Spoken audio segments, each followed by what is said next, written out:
Well, we're joined here by Sean Simmons. How are you today? Doing great. How are you? Yes, I'm doing great as well. Now, you're starring in this new film called The Diabolical Schemes of Thadeus Jackson.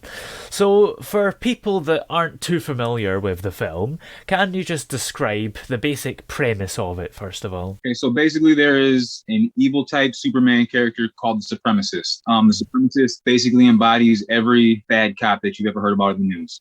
He's the personification of police brutality. I play Thadeus Jackson, who's sort of a Lex Luthor type character. I decide that this unchecked, overpowered individual needs to be checked. So I go around gathering powered individuals to build a team to go after the indestructible man. Yeah. So Thaddeus basically embodies Black Lives Matter, police brutality, and it's literally a battle between those two forces. Yeah. And I take it this is very much inspired by real life events. Absolutely. I mean, there's very, very real references to situations. So with Eric Garner, I can't breathe. There's a scene in the movie where a man is choked to death by the supremacist, and his last words are, "I can't breathe." A young man with a toy gun gets killed by the supremacist in reference to Tamir Rice. And yeah, I mean, there's lots of very, very potent commentary surrounding the social political situation here in Minneapolis and in general. And what would you say is your favorite part of filming it? My favorite part of filming it, is sort of how it all came together. I mean, there was a very structured plan. Certain actors didn't pan out. People stepped into roles, and the final crew that we had, there was just chemistry there, and it was perfect. And I mean, it was a little nervous, but it all worked out. So favorite part was like the cohesiveness of the crew, and seeing the finished it was clear that we had the right people in the right positions. Yeah, for sure. And this is probably the kind of film that would not get properly funded by a big studio. So how did you all manage to create it? Was it from your own kind of personal pockets?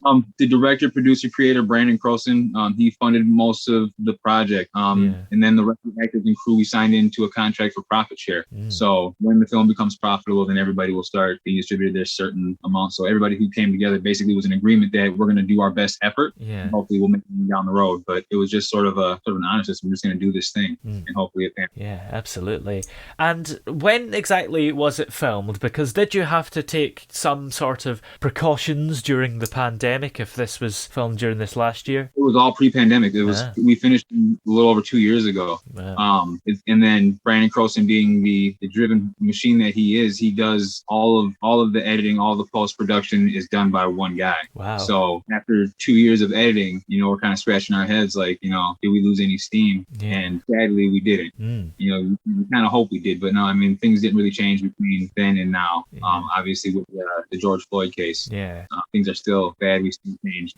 So absolutely. I was going to say, because you filmed it 2 years ago, so the fact that Black Lives Matter kind of erupted last year to levels that we had hardly seen before, it's probably going to make your film more popular than you originally wished it to be. Yeah, I mean, it's an important matter that needs to be addressed regardless. Sort of bittersweet to see that 2 years after filming, not much has changed. So, it's like in the back of your mind, you kind of almost hope that it makes you like this does lose traction, because that would mean things are getting better. But we got to keep grinding forward. So yeah, absolutely.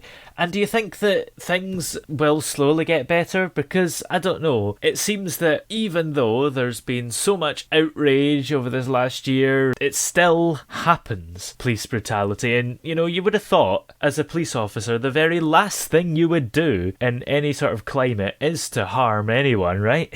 Yeah, protect and serve, right? I'm optimistic that change can be brought about eventually. Looks different than it ever has as far as the backlash from the Black community. I mean, we've seen it elevated to a level we've not previously seen it, so I have to assume that there's going to be different level change. In my neighborhood, there's a Target store that was burnt down in the riots, and when they rebuilt, they post signs that they stand with Black Lives Matter, despite the fact that they were targeted by some of the destructive nature of this revolutionary event. So things look different already. I'm optimistic that we can keep in the right direction for sure. Yeah, absolutely. That's for sure. And since the film has been out, you've been promoting it, of course. What would you say is your favourite part of doing the promotion? Seeing the response internationally is mind-blowing. Yeah. 2 years ago, I'm this guy. I'm this husband, this father. I do student project with friends. I expected to have a good summer filming something fun. Yeah. And 9 awards, 3 countries, 3 best action adventure. I've met famous people. I'm talking to you. You're in the UK. It's an international thing now that I'm privileged to be the face of in one another. So it's just mind-blowing. I didn't ever expect anything like this. Yeah. And the fact that it was filmed 2 years ago, do you feel slightly detached from it at all because it's sort of a old project in a way? No. It's every time I revisit the filming or see the film again, it sparks something new in me. Being mixed race when I was younger, I carried myself differently and I had a bad relationship with police, and I've seen within my own life that if I change my appearance, I'm treated differently, and not all black men in my country are afforded that luxury. So I think it's very important for me to speak on that. If I do get a platform like this, that I'm going to use that for the benefit of as many people as possible. So absolutely, I can't detach from my life. Yeah, absolutely. Yeah.